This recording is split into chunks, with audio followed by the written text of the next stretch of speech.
Saudi clubs pushed hard, but Bruno chose loyalty Portugal.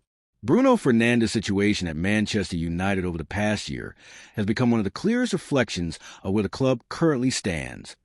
Caught between loyalty and logic, leadership and long-term planning, emotion and economics, and ambition and reality in the middle of a demanding rebuild. When reports first emerged linking Bruno Fernandes with a move to Saudi Arabia, particularly at clubs such as Al-Hilal, Al-Nassr and Al-Ittihad, the reaction among Manchester United supporters was immediate and emotional. Because Bruno is not just another player in the squad, but the club captain, the creative engine, and one of the few consistent performers in an otherwise turbulent era. However, as ESPN's Rob Dawson explained, the internal discussions at Old Trafford were never as straightforward as fans might have hoped, because modern football decisions are rarely driven by sentiment alone. According to Dawson, there are certain players and situations where Manchester United will outright refuse to contemplate a sale under any circumstances. But Bruno Fernandes' case was different, not because of his quality or importance, but because of the broader context of the club's rebuild and the sheer scale of money that Saudi clubs were prepared to offer. Bruno remains one of United's best players, yet he is also a midfielder on the wrong side of 30, in an era where clubs must constantly balance squad age, resale value, and wage structure. United could not simply ignore the possibility that a massive fee might help accelerate their rebuilding process. Rather than making a definitive decision behind closed doors, United chose a pragmatic and transparent approach, informing Bruno Fernandes that if he wanted to explore the Saudi option, he could come to the club and discuss it openly, an approach that reflected respect rather than pressure, because the club did not push him out nor did they attempt to force a move.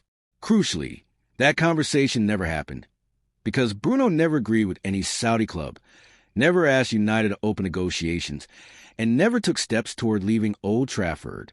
Bruno's decision to stay was not impulsive, nor was it purely emotional, as it came after important conversations with Ruben Amorim, a manager he deeply respects and trusts. And following those discussions, Bruno publicly stated that he felt the same level of commitment from Manchester United that he was giving to the club, which ultimately reassured him that staying was the right decision. This sense of mutual belief mattered greatly to a player whose leadership role goes far beyond tactics and statistics, because Bruno Fernandes is someone who thrives on responsibility and purpose, especially during difficult periods. Saudi interest in Bruno Fernandes was serious and financially overwhelming, but the midfielder made it clear that he did not want to uproot his family, did not want to leave European football before the 2026 World Cup, and did not want to sacrifice competitive ambition for comfort at this stage of his career. And those reasons were communicated directly to Saudi clubs, ending any realistic chance of a deal materializing last summer. Despite speculation suggesting otherwise, Manchester United insiders strongly dispute the idea that the club wanted to sell Bruno Fernandes, with reports from Ben Jacobs confirming that leadership figures at United were clear in their preference for the captain to stay, even in the face of firm Saudi interest. And this distinction is critical, because there is a significant difference between being open to listening and actively trying to push a player out of the club. However, the reality of a rebuild also means that Manchester United cannot promise any player absolute immunity from future decisions. And Rob Dawson made this clear when he explained that if Bruno expected the club to outright rule out any potential exit, that was never going to happen, particularly given his age and the stage United are at, as the club must retain flexibility to adapt, invest, and restructure over multiple transfer windows. Adding further complexity to the situation were reports suggesting that some Manchester United players believe this could be Bruno Fernandes' final season at Old Trafford, with Bayern Munich known admirers and Saudi interest still lingering, a narrative that naturally fuels speculation but does not necessarily indicate an imminent departure, as sensing possibility is not the same as planning an exit. In fact, Manchester United do not want Bruno Fernandes to leave before the upcoming summer transfer window, according to Stephen Railston, because the club intends to invest in strengthening the midfield first, reducing Bruno's creative burden, and improving the overall balance of the squad before reassessing the future, which suggests that United see him as a key bridge between the present rebuild and whatever comes next.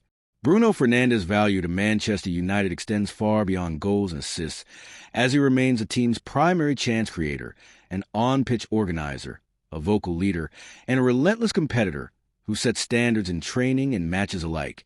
and removing him without a clear successor would risk stripping the team of structure, direction, and belief at a time when stability is already fragile.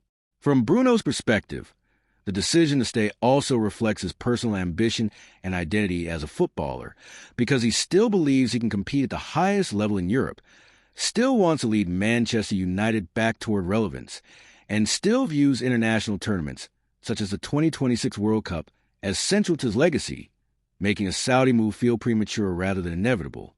What makes this situation particularly revealing is that it shows Manchester United attempting to operate with logic rather than panic, respecting their captain while also acknowledging that no player can be entirely untouchable in a long-term rebuild, a balance that modern football increasingly demands but few clubs manage effectively. The Saudi Pro League will likely continue to circle, Bayern Munich's admiration will not disappear, and questions about Bruno Fernandes' long-term future will resurface. But for now, there's alignment between player and club, with both parties recognizing that progress, not promises, will determine what comes next. In the end, this was never simply a transfer story, but a case study in leadership, timing, and realism, where Bruno Fernandes chose commitment over comfort, Manchester United chose conversation over coercion, and both sides accepted that loyalty in modern football must coexist with logic, especially during a rebuild that demands difficult honesty rather than emotional guarantees. Subscribe for trusted Manchester United news, transfer updates, and deep football analysis. New videos daily. Thumbs up like if Bruno made the right choice.